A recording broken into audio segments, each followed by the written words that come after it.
Good morning. I'm going to run through a timeline of events relating to an officer-involved shooting that occurred last night on Minnesota Avenue in the city of Buffalo.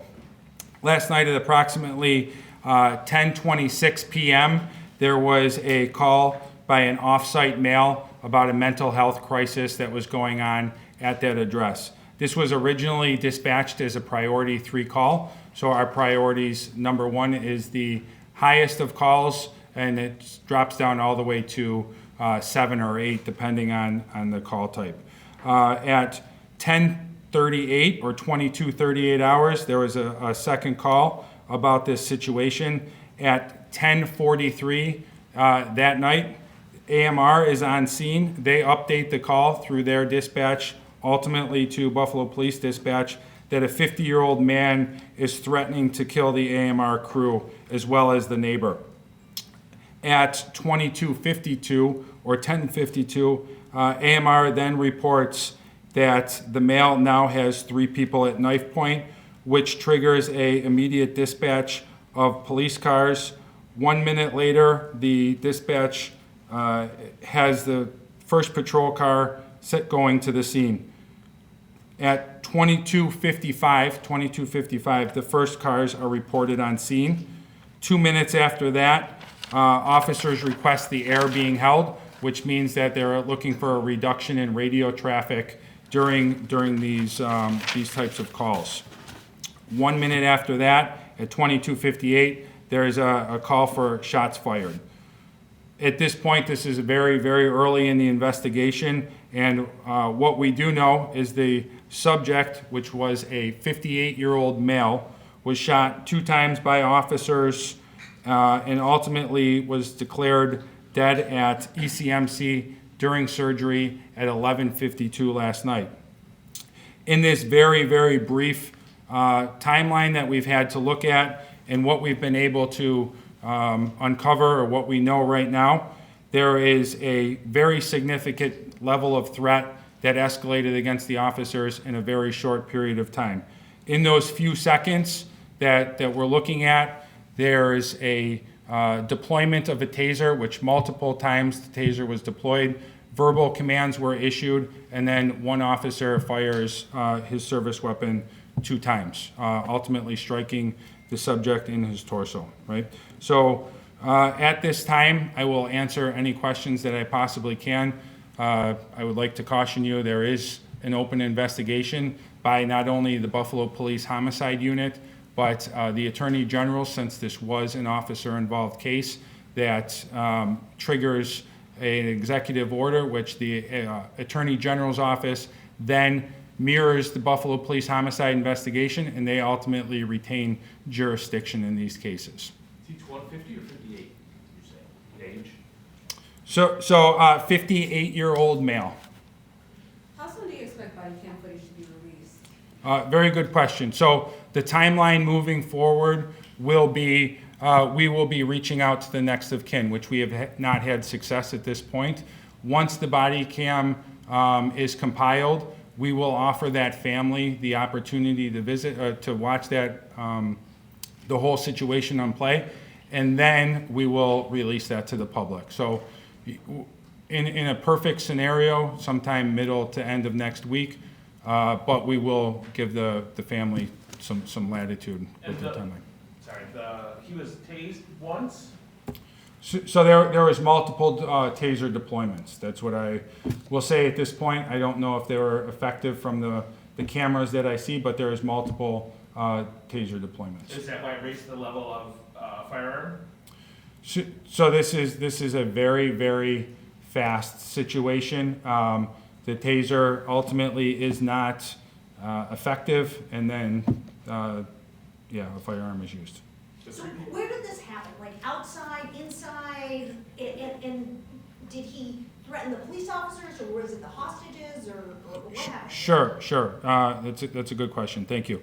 Ultimately, it happens inside the residence, and the subject does have 2 knives. And once the body cam is released, that'll go into it a little bit more and why that force was used. So the 3 people were the ambulance crew and the neighbor, or who were the 3 people? So that part's still being investigated. That was reported to us by a third party, so we are looking through that. Do you know how many officers were actually there? I know you said one deployed a taser and one weapon. Yeah, so there is multiple officers, I would say more than 5. I can get you that answer, but there is multiple officers there. When you ask that question and you say, okay, one officer shot, one officer deployed his taser, why is that, right? You're in a tight confines inside a house in the city of Buffalo, essentially in a vestibule, where there is not a lot of room for a lot of people to work. And The I department understand. has a behavioral health team. As we know, it operates Monday through Friday, 8 a.m. to 6 p.m. Sure. So obviously, this was out of their hours. Has there been any discussions ever with Endeavor Health to try to expand that program, realizing the city's financial constraints? Because even though they say that they have a 35% diversion rate according to your website here, the question is, in these overnight situations or late at night situations, a weekend situation, it doesn't seem like anybody from that team can be there to try to de-escalate or try to deal with the individual who may have a mental health situation. Sure. Very valid question. I would go back to the timeline, though, where medical health professionals are on scene before the police are, right, which is AMR, and they have some of the same training, or they are not police, right? So, you know, when you have these types of calls with mental health related with weapons, that is going to trigger a armed response, which is going to be the police. Now, the discussion about improving our BHT, our times, and everything else, I can tell you that we have been in contact with the Erie County Office of Mental Health and Central Police Services. We are looking at expanding and kind of pivoting a little bit more. I think it's prematurely to talk, but for the last 3 or 4 weeks, we've been in discussion, and we're looking to actually put something else into place very soon. Did the AMR team feel that they were being indeed threatened with bodily harm by this individual? Are you able to say? I mean, being paramedics, I don't know if they'd be comfortable, you know, even though they have to respond to some of these situations. Sure. So I don't want to speak for AMR, but I will tell you what was reported. They will have to speak to homicide in an actual formal setting in the AG's office, so that will come out then. Do Does anyone else Buffalo police officers have a protocol for dealing with mental health situations where weapons are involved? I understand that there were some hostages and the police were threatened, but is there a way to disarm someone without also using a weapon? Well, you know, that's another very valid question, but when we're talking about this situation specifically, from the time that the officers are on scene and the time that the force is used, it happens very quickly, and you can see just in the call log and the times, right? This call was not a top priority call. As it developed, it got higher, and the threat level changed significantly. Yes, there is policies in place. Every situation that is a critical incident always takes a look. Hey, is there some failures in our policy? Can we strengthen our policy? Should we look at other equipment? Right. The taser is a very, very useful tool. It's saved and de-escalated a lot of things. Did not work in this situation, and maybe it didn't work because of the contact. Maybe it didn't work because of the person. I don't know, but it was deployed prior to shooting. The person who was killed, is that his residence where this happened? Yes. And is anyone else injured? No.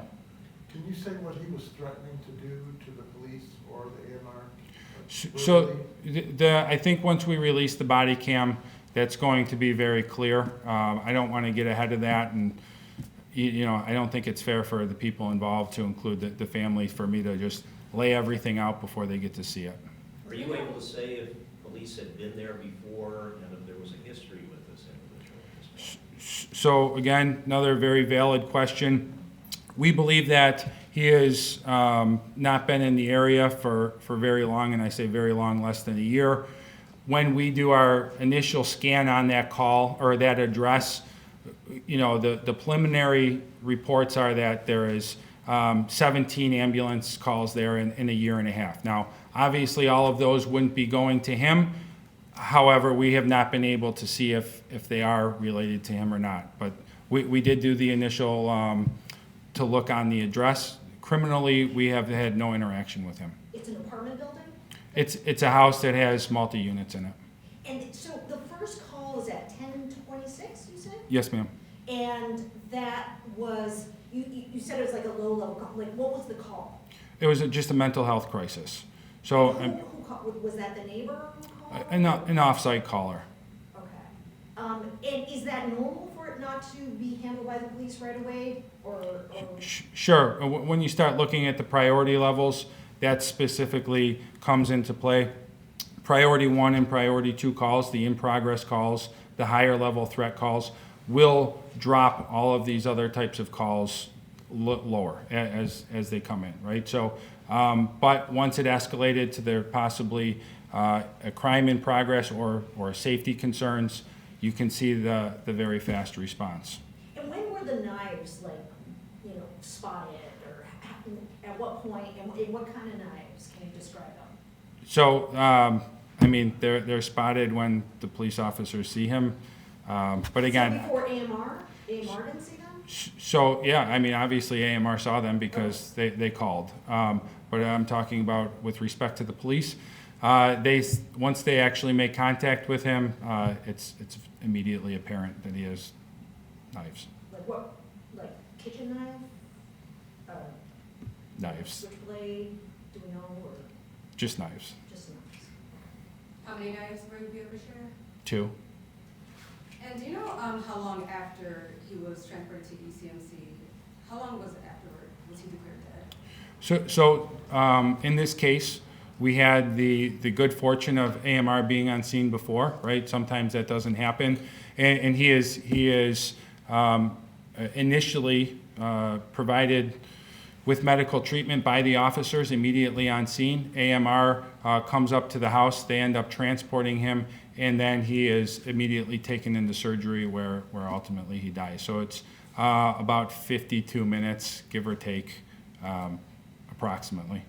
How many I understand officers there- fired, how many officers fired and how many shots were fired? Can you say? One officer, two shots. I understand there aren't too many details you can reveal into the specific case, but would you be able to tell us how he was holding these individuals hostage? I know by knife point, but. Not at this point. When do you anticipate being able to release the body cam? So this is going to be, again, the family is kind of the friction point with the notification and the ability, if they are from out of town, them to come here and or if they want to come here, right?